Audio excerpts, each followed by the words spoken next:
میں تیری بارگاہ میں عرض کرتا ہوں اسے برکت بھی دے دے اور اسلام کے راستے کی ہدایت بھی دے دے۔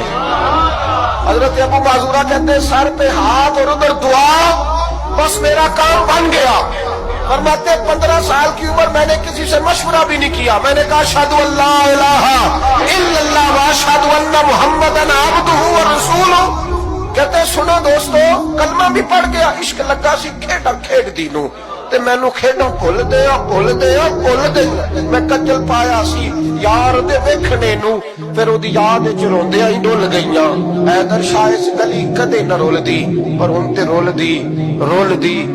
گئیاں۔ کہتے میں نے نہ فوراً پوچھا عمر کتنی؟ 15 سال۔ فوراً کلمہ حضور میری ڈیوٹی، فرمایا انت مؤذن، انت مؤذن، تو مؤذن ہے۔ حضور کہا؟ فرمایا فی مکہ۔ محبوب علیہ السلام نے فرمایا بلال اذانے پڑے گا مدینے میں اور تو اذانے پڑے گا مکے میں، میں تجھے مکے کا مؤذن۔ حضرت ابو معذورہ رضی اللہ تعالیٰ عنہ فرماتے ہیں میں بکریاں چرانے والا، میں کھیل کود کرنے والا، مصطفیٰ نے مؤذن بنا دیا۔